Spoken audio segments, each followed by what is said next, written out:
আসসালামু আলাইকুম, কেমন আছেন সবাই? আল্লাহর রহমত ও আপনাদের দোয়ায় আমরা কিন্তু বেশ ভালো আছি। আমি খাদিজা চিটাগং থেকে আপনাদেরকে আমার নতুন একটি ব্লগ ভিডিওতে জানাই অনেক অনেক ভালোবাসা। যারা আমার ভিডিওটি যেখান থেকে দেখছেন সবাইকে আমার অন্তরের অন্তরস্থল থেকে অনেক অনেক ভালোবাসা রইল। প্লিজ একটা লাইক দিয়ে ভিডিওটা স্টার্ট করবেন। আমি জানি অনেকেই ভুলে যান এই কাজটি করতে, তাই মনে করে দিলাম। শীত যেহেতু চলে এসেছে, দিনের বেলা সময় কিন্তু অনেকটাই কমে গেছে। এখন আমরা কিন্তু চাইলেও দিনের বেলা সব কাজ সুন্দরভাবে গুছিয়ে নিতে পারছি না। সেই ক্ষেত্রে সন্ধ্যাটাকে কিন্তু আমরা কাজে লাগাইতে পারি। সন্ধ্যাবেলা কিন্তু অনেকটাই সময় হাতে পাওয়া যায়, যেহেতু 5টার মধ্যেই সন্ধ্যা প্রায় হয়ে যায়। সেই ক্ষেত্রে দেখা যায় রাত 9টা 10টার মধ্যে কিন্তু অনেকটাই আমাদের হাতে সময় থাকে, তাই না? এই ক্ষেত্রে আমরা যদি দিনের বেলার জন্য মানে সকালের নাস্তা এবং দিনের বেলার কিছু কাজ গুছিয়ে রাখি পরের দিনের জন্য, তাহলে দেখা যায় পরের দিনটা কিন্তু আমরা অনেক স্বস্তি নিয়ে কাটাইতে পারি এবং সব কাজ সুন্দরভাবে গুছিয়েও নিতে পারি। এখানে আমি রুটি বানানোর জন্য রুটির ডোটা বানিয়ে নেব। তো এই ক্ষেত্রে আমার একটু প্রবলেম হচ্ছিল, যেহেতু গরমের সময় আমি প্রতিদিনের রুটি প্রতিদিন বানাইতাম, এত পরিমাণ কিন্তু প্রয়োজন ছিল না। তো এখন যেহেতু শীত চলে এসেছে, সময় কম, তাই ফ্রোজেন করে রেখে খেতে হবে সকালের নাস্তাটা। এই ক্ষেত্রে আমার একটু পরিমাণে সমস্যা হচ্ছিল হঠাৎ বেশি রুটি বানানোর জন্য। তো আমি এখানে আমার ডোটা সুন্দরভাবে তৈরি করে নিব। আপনারাও কিন্তু এভাবে ফ্রোজেন করে রাখতে পারেন।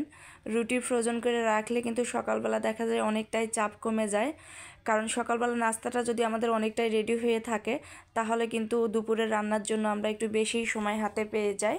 তো আমার ডো বানানো কমপ্লিট। এখন কিন্তু আমি রুটি বানিয়ে নেব। আনারি হাতের কাজ, একটু ক্ষমা দৃষ্টিতে দেখবেন। রুটি বানাইতে আমি এখনও ঠিকঠাক পারি না, তারপরেও কিন্তু কাজ চলে যায়, এমনটা না যে খারাপ হয়। একটু সময় লাগে বা অনেক সময় একটু গোলটা আমাকে ঘুরিয়ে পেঁচিয়ে করতে হয় আর কি। তো একদিন রুটি বানিয়ে রেখে কিভাবে ফ্রোজেন করে আমি 4-5 দিনের সকালের নাস্তাটাকে সহজ করে নেই, সেটাই আজকে আপনাদের সাথে শেয়ার করব। আপনারা দেখতে থাকেন। তো আজকে একটা আপুর কথা শেয়ার করব, তাসনিয়া খান ব্লগস। এই আপু আমার সেই শুরু থেকেই সাথে আছে আজ অবধি।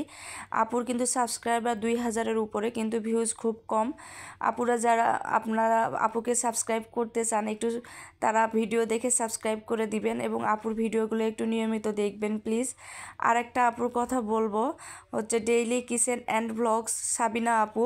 উনি কিন্তু অনেক সাপোর্ট করে আমার ভিডিওতে। আপনারা যদি চান আপুকেও কিন্তু সাপোর্ট করে নিতে পারেন। আপু অনেক হেল্পফুল, সবার ভিডিও দেখে। আরও কিছু আপু আমার শুরু থেকে আজ অবধি আছে, যেমন ফারজানা লাইফস্টাইল ব্লগ, জাহান কিচেন। এই আপুগুলো কিন্তু সেই শুরু থেকেই আমার পাশে এখন অবধি আছে। আমি ভিডিও ছাড়লে আমার কোনো ভিডিও কিন্তু তারা স্কিপ করে না, সব সময় দেখে এবং সুন্দর সুন্দর কমেন্ট করে। আপনারা চাইলে এই আপুদেরকে কিন্তু সাপোর্ট করতে পারেন, আপনারাও তাহলে তাদের থেকে সাপোর্ট পেয়ে যাবেন আশা করি। আপনাদের সাথে কথা বলতে বলতে আমার রুটি বানানো প্রায় শেষ।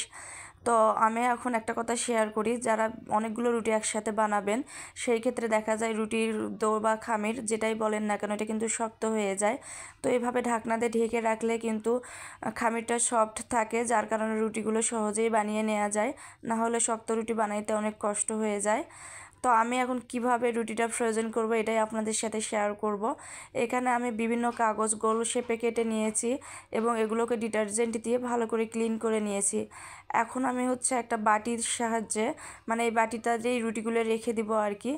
তো আমি একটা পলিথিন এবং একটা রুটি এভাবেই রেখে দিব। তো আপনারা দেখেন, যারা নতুন দেখছেন তাদের কাজে লাগবে, বা নতুন সংসার অনেকেরই আমি জানি রাখা এভাবে অনেকেই করে থাকেন, বা অনেকেরই জানা এটা, তবে অনেকের আবার জানাও নেই, তাদের জন্য ভিডিওটা। ভয়েস শুনে নিশ্চয়ই বুঝতে পারছেন আমি এখনও পুরোপুরি সুস্থ হইনি। ভয়েস দিতে গেলে প্রায় যুদ্ধ করেই দিতে হয়, কাশি চলে আসে, কণ্ঠের অবস্থা অন্যরকম, তারপরেও কষ্ট করে ভয়েস দেই।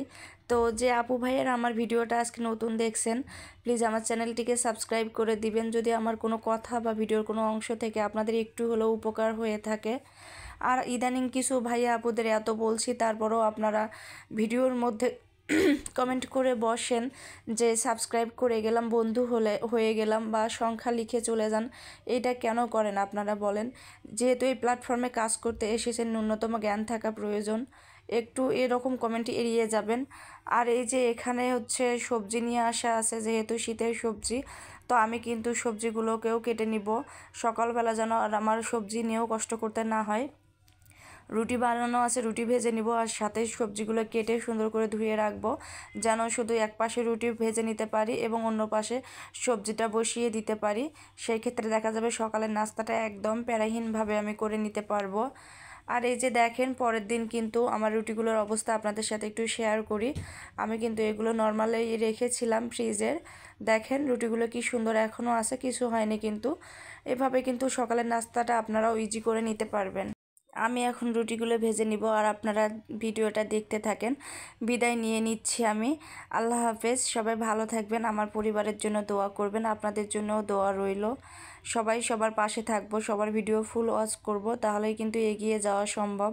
একা কেউ কিন্তু সফলতা অর্জন করতে পারে না, পাশে কেউ থাকতে হয়।